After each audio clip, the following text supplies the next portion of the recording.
എല്ലാവർക്കും സുഖമാണെന്ന് വിശ്വസിക്കുന്നു. ഈ വീഡിയോയിൽ ടെക്സ്റ്റൈൽ ഇൻഡസ്ട്രിയിൽ നിന്നുമുള്ള മികച്ച സ്റ്റോക്കുകളാണ് വരുന്നത്. ഈ സെക്ടറിൽ വരുന്ന ആദ്യത്തെ സ്റ്റോക്ക് KPR മിൽ ലിമിറ്റഡ് ആണ്. 1984 KPRന്റെ ടെക്സ്റ്റൈൽ മേഖലയിലേക്കുള്ള പ്രവേശനം. 1989 വസ്ത്ര കയറ്റുമതിയിലേക്കും പ്രവേശിച്ചു. ഇന്ന് KPR വസ്ത്ര കയറ്റുമതി രംഗത്തെ പ്രമുഖരാണ്. അതുപോലെ തന്നെ രാജ്യത്തെ ഏറ്റവും വലിയ വസ്ത്ര കമ്പനികളിൽ ഒന്നുമാണ്. നെയ്തെടുത്ത റെഡിമെയ്ഡ് വസ്ത്രങ്ങൾ, നെയ്ത തുണിത്തരങ്ങൾ, കോട്ടൺ നൂൽ എന്നിവയുടെ നിർമ്മാണത്തിലും വിപണനത്തിലും ഏർപ്പെട്ടിരിക്കുന്നു.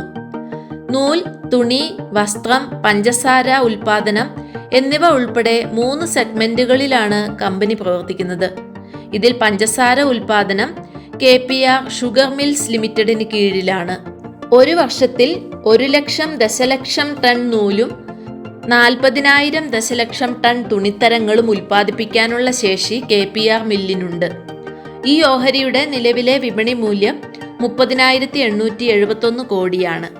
PE ratio 38.33%, industry PE 34.7%. ഇപ്പോൾ 887 രൂപ 35 പൈസ വിലയുള്ള ഈ ഓഹരിയുടെ ഒരു വർഷത്തെ ഉയർന്ന വില 934 രൂപയും താഴ്ന്ന വില 615 രൂപയുമാണ്. കഴിഞ്ഞ 5 വർഷത്തിൽ ഈ ഓഹരി 627.28% ലാഭമാണ് കൊടുത്തിരിക്കുന്നത്.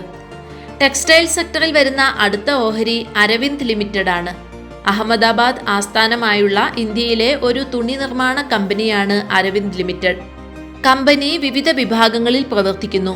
വിവിധ ഇനം തുണിത്തരങ്ങൾ, വസ്ത്രങ്ങൾ, നൂതന സാമഗ്രികൾ, brand and retail, real estate, telecom, engineering, internet, പരിസ്ഥിതി പരിഹാരങ്ങൾ എന്നിങ്ങനെ വൈവിധ്യമാർന്ന ബിസിനസ്സുകളാണ് കമ്പനിയുടേത്. Arvind limited cotton shirting, denim, knits, bottom weights, jeans, ഷർട്ടുകൾ എന്നിവയുൾപ്പെടെ നിരവധി തുണിത്തരങ്ങൾ നിർമ്മിക്കുന്നു. Arvind OG non wovens private limited, Arvind PD composite private limited, Arvind Goodhill suit manufacturing private limited, Arvind internet limited എന്നിവ ഇതിന്റെ അനുബന്ധ സ്ഥാപനങ്ങളിൽ ഉൾപ്പെടുന്നു. ഈ കമ്പനിയുടെ വസ്ത്ര ബ്രാൻഡുകളിൽ Calvin Klein, Tommy Hilfiger, Flying Machine, Arrow എന്നിവ ഉൾപ്പെടുന്നു. ഈ കമ്പനിയുടെ നിലവിലെ വിപണി മൂല്യം 10,088 കോടിയാണ്. PE ratio 29.96%, industry PE 27.52%. ഇപ്പോൾ 390 രൂപ 95 പൈസ വിലയുള്ള ഈ ഓഹരിയുടെ ഒരു വർഷത്തെ ഉയർന്ന വില 398 രൂപ 80 പൈസയും താഴ്ന്ന വില 124 രൂപ 65 പൈസയുമാണ്. കഴിഞ്ഞ 5 വർഷത്തിൽ 489.67% റിട്ടേൺ ആണ് ഈ ഓഹരി കൊടുത്തിരിക്കുന്നത്. ഈ സെക്ടറിൽ വരുന്ന മറ്റു ചില ഓഹരികളുടെ വിശദാംശങ്ങൾ കൂടി പരിശോധിക്കാം. ഇതിൽ ആദ്യത്തേത് റെയ്മണ്ട് ആണ്. ഇപ്പോൾ ബുള്ളിഷ് മൂവ്മെന്റിലുള്ള ഈ ഓഹരിയുടെ ഇപ്പോഴത്തെ വില 3,229 രൂപ 50 പൈസയും ഒരു വർഷത്തെ ഉയർന്ന വില 3,484 രൂപയും താഴ്ന്ന വില 1,487 രൂപ 60 പൈസയുമാണ്. ഈ കമ്പനിയുടെ നിലവിലെ വിപണി മൂല്യം 19,585 കോടിയാണ്. PE ratio 11.96%, industry PE 27.52%. അടുത്തത് വെൽസ്പൺ ലിവിംഗ് ആണ്. ഇപ്പോൾ 151 രൂപ 45 പൈസയിൽ ട്രേഡ് ചെയ്യുന്ന ഈ ഓഹരിയുടെ ഒരു വർഷത്തെ ഉയർന്ന വില 171 രൂപ 25 പൈസയും താഴ്ന്ന വില 92 രൂപ 80 പൈസയുമാണ്. ഈ കമ്പനിയുടെ നിലവിലെ വിപണി മൂല്യം 14,655 കോടിയാണ്. PE ratio 21.51%, industry PE 27.52%.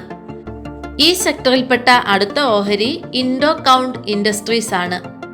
ഈ ഓഹരിയുടെ ഇപ്പോഴത്തെ വില 409 രൂപ 60 പൈസയും 52 ആഴ്ചയിലെ ഉയർന്ന വില 450 രൂപ 65 പൈസയുമാണ്. ഒരു വർഷത്തെ താഴ്ന്ന വില 200 രൂപ 10 പൈസയുമാണ്. ഈ കമ്പനിയുടെ നിലവിലെ വിപണി മൂല്യം 8,133 കോടിയാണ്. PE ratio 24.07%, industry PE 27.52%.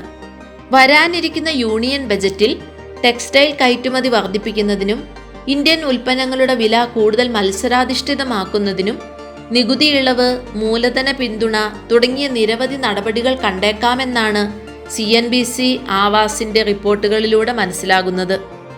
വസ്ത്രവ്യവസായത്തിന് അവശ്യ അസംസ്കൃത വസ്തുവായി കണക്കാക്കപ്പെടുന്ന ഇറക്കുമതി ചെയ്ത ജൈവ പരുത്തിയുടെയും നീളമുള്ള പ്രധാന പരുത്തിയുടെയും അടിസ്ഥാന കസ്റ്റംസ് തീരുവ നീക്കം ചെയ്യുകയോ കുറയ്ക്കുകയോ ചെയ്യുന്നതാണ് പരിഗണിക്കുന്ന നടപടികളിലൊന്ന്. നിലവിൽ ഈ 2 ഉൽപ്പന്നങ്ങൾക്കും 5% അടിസ്ഥാന കസ്റ്റംസ് തീരുവയും 5% അധിക തീരുവയും നൽകുന്നു. നിലവിൽ 3ാം തവണയും അധികാരമേറ്റ NDA സർക്കാർ ആദ്യ 100 ദിന കർമ്മ പരിപാടികളിൽ ഉൾപ്പെടുത്തിയിരിക്കുന്ന ഒരു പ്രധാന മേഖലയാണ് ടെക്സ്റ്റൈൽ സെക്ടർ. കൃഷി കഴിഞ്ഞാൽ ഏറ്റവും കൂടുതൽ തൊഴിലാളികൾ ജോലി ചെയ്യുന്ന ടെക്സ്റ്റൈൽ മേഖലയ്ക്ക് നയപരമായ സംരംഭങ്ങളിൽ നിന്ന് പ്രയോജനം ലഭിക്കുമെന്നാണ് ചില ഉദ്യോഗസ്ഥർ വഴി മനസ്സിലാകുന്നതെന്നാണ് CNBC ആവാസ് സൂചിപ്പിക്കുന്നത്. ഈ കാര്യങ്ങളിൽ നിന്നും പരമാവധി നേട്ടം കൊയ്യാൻ സാധ്യതയുള്ള ടെക്സ്റ്റൈൽ ഓഹരികളാണ് മുന്നേ പറഞ്ഞിട്ടുള്ളതും കൂടാതെ ഇനി പറയുന്ന കമ്പനികളും: page industries, swan energy, Gokuldas exports, Trident, SP apparels തുടങ്ങിയ ഒരുപാട് ഓഹരികൾ അടങ്ങിയതാണ് ശക്തമായ ടെക്സ്റ്റൈൽ സെക്ടർ. ബജറ്റിൽ ഈ മേഖലയ്ക്ക് ആവശ്യമായ വേണ്ട നല്ല നടപടികൾ സർക്കാർ കൈക്കൊള്ളുമെന്നാണ് വ്യാപാരികളെപ്പോലെ നിക്ഷേപകരും പ്രതീക്ഷിക്കുന്നത്. കൂടുതൽ ഉപകാരപ്രദമായ വീഡിയോകൾക്കായി ഈ ചാനൽ ദയവായി സബ്സ്ക്രൈബ് ചെയ്യുക. Thank you for watching.